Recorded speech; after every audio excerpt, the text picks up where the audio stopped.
A kidney stone can be as small as the head of a pin, almost invisible to the naked eye. But as every stone former knows, the pain resulting from this tiny crystal structure can be enormous. Inside kidney stone disease. Kidney stones, or renal calculi, are aggregates of crystals enclosed in a matrix that develop within the kidneys. They're classified according to the specific types of crystals they contain and fall into 5 major categories: calcium oxalate, calcium phosphate, struvite, uric acid, and cysteine. The most common is calcium oxalate. How is a stone formed? The first step is nucleation. Ions such as calcium and oxalate that have been filtered into the urine by the kidney spontaneously join together to form a solid crystal nidus. This is called nucleation. There are 2 kinds of nucleation.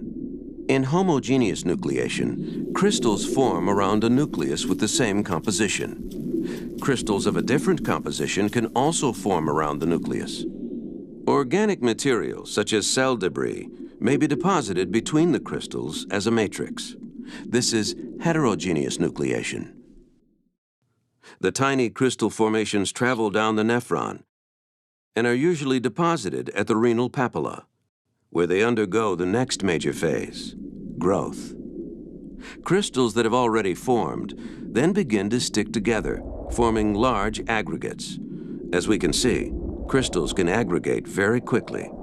New stones are retained in the kidney, where they can continue to grow for an unspecified length of time until, for reasons that are not well understood, they are displaced and travel through the kidney into the ureter. If a stone continues to grow until it reaches a critical size, which can be as small as 4 to 5 millimeters in diameter, it may be too large to pass easily through the ureter. The edges of the stone may become wedged inside the ureter at the ureteropelvic junction, where the ureter crosses over the iliac artery, or at the ureterovesical junction. The result? Pain and obstruction until the stone slowly passes into the bladder and eventually passes out of the body in the urine stream. In the U.S., it is estimated that 13% of men and 7% of women will develop a kidney stone during their lifetime. Fortunately, in about 78% of these patients, stones will be expelled spontaneously. But stones that become lodged in the ureter may require lithotripsy or percutaneous or endoscopic removal. It's important to note that nearly half of all first-time stone formers will have another stone episode within the next 4 years. Recurrent stone formers are at even greater risk and may form a new stone every 2 or 3 years. But what actually causes crystals to form?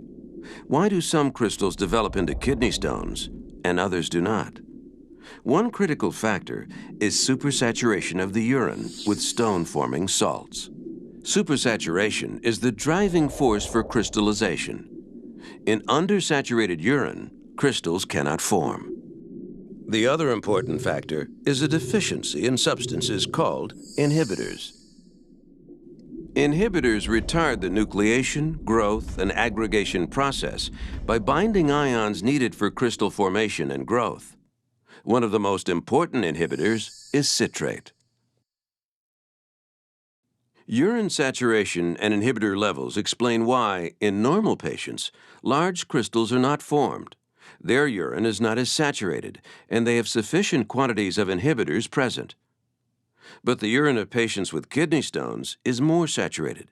It may also lack inhibitors that increase the propensity for crystallization of stone-forming salts.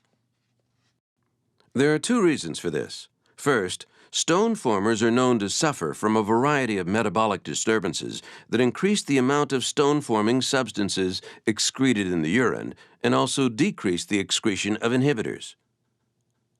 Second, a number of common nutritional and environmental factors can cause abnormalities in the urine.